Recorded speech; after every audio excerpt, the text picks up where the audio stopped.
Assalamualaikum warahmatullahi wabarakatuh.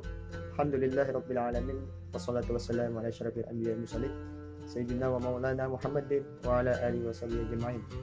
Perkenalkan, nama saya Abdul Salam, NPM 18 12 44 20. Di sini saya akan memaparkan atau menyampaikan materi pembahasan tentang pemikiran bidang fikih Guru Asmuni dalam memenuhi tugas mata kuliah Pemikiran Ulama Banjar yang dibimbing oleh dosen Ibu Mardiah Agustina, STHI MPDI.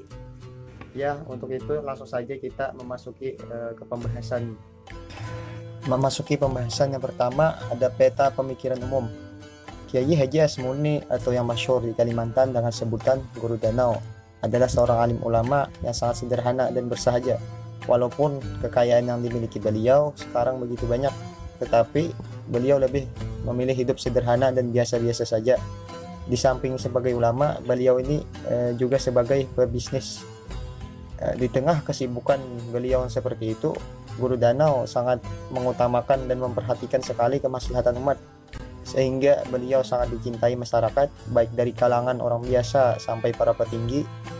Dan beliau juga mengasuh 3 majelis taklim dan 4 pesantren yang tersebar di tempat yang berbeda, dengan tujuan agar masyarakat yang jauh bisa ikut hadir mengikuti pengajian rutin yang diadakan beliau.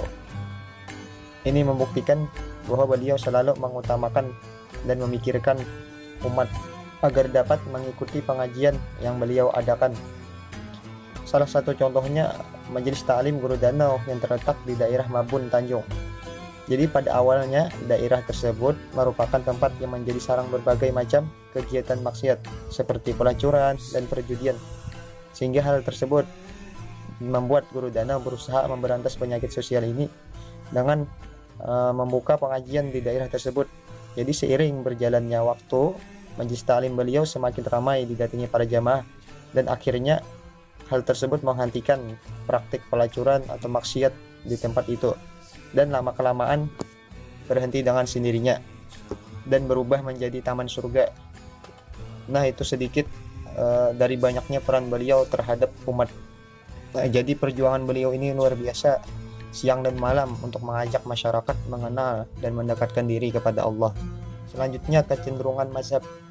Melihat sejarah beliau ketika menempuh pendidikan, beliau pernah bersekolah di pondok pesantren Darussalam, Kota Martapura. Selain belajar di pondok, Guru Danau juga memanfaatkan waktu luang untuk mencari ilmu yang tersebar di wilayah Martapura. Di antaranya berguru kepada Tuan Guru Seman Mulia, Tuan Guru Royani, dan Tuan Guru Zaini, atau yang bisa dipanggil biasanya Guru Ijai. Setelah lulus di pondok pesantren Darussalam, beliau terbang menuntut ilmu ke Bangil dan berguru kepada Kiai Haji Muhammad Syarwani Abdan, keturunan Datuk Kalampayan. Nah, melihat dari silsilah ilmu dan guru-guru beliau menguatkan bukti bahwa kecenderungan mazhab yang Guru Danau pakai adalah mazhab Syafi'i. Selanjutnya, pemikiran bidang fikih. Adapun kitab-kitab yang beliau ajarkan dalam pengajian diantaranya seperti kitab Irsyadul Ibad, kitab Nasihul Ibad, kitab Murakil Ubudiyah, dan kitab Tuhfatur Raghibin. Kebanyakan beliau ini mengajarkan tentang kitab tasawuf. Walaupun di samping itu juga ada kitab fikih dan lainnya seperti kitab tafsir dan hadis. Adapun pemikiran Guru Danau dalam bidang fikih, beliau adalah orang yang tidak mau meminta bantuan dana dari masyarakat karena khawatir ada yang tidak ikhlas. Demikian juga beliau tidak mau menerima dana yang berasal dari pemerintah atau para pejabat dan partai politik, karena jika satu kali saja mendapat atau menerima bantuan dari pemerintah, maka ulama tidak bisa lagi menasihati penguasa, bahkan cenderung dimanfaatkan oleh mereka yang mempunyai kepentingan tertentu. Sebagaimana sabda Rasulullah SAW, "La ta'atan li makhluqin bi ma'siyatil khaliq." Artinya tidak boleh mentaati seorang makhluk kalau dalam hal membangkang perintahnya Allah. Di situ terlihat kepakihan beliau dan fikih beliau yang beliau terapkan di kehidupan dengan memikirkan akibat ke depannya jika menerima bantuan dari penguasa yang berpotensi memberikan banyak mudaratan ketimbang manfaat. Karena merujuk kaidah ad-dararu yuzalu, itu kemudaratan harus dihilangkan dengan cara darul mafasid muqaddamun ala jalbil masalih, menolak mafsadah didahulukan daripada mengambil kemaslahatan. Sehingga guru danau membangun bisnis dan usaha agar tidak mengharapkan orang lain dan dapat ikhlas dalam mengajarkan dan berdakwah. Selanjutnya, karya pemikiran bidang fikih. Karya pemikiran bidang fikih Juru Asmuni, mungkin penulis belum mengetahui dan belum dapat mengenai karya-karya beliau karena keterbatasan si penulis. Oke, lanjut analisis pemikiran dan karya bidang fikih. Guru Asmuni adalah seorang tokoh ulama sekaligus seorang pebisnis dan pengusaha.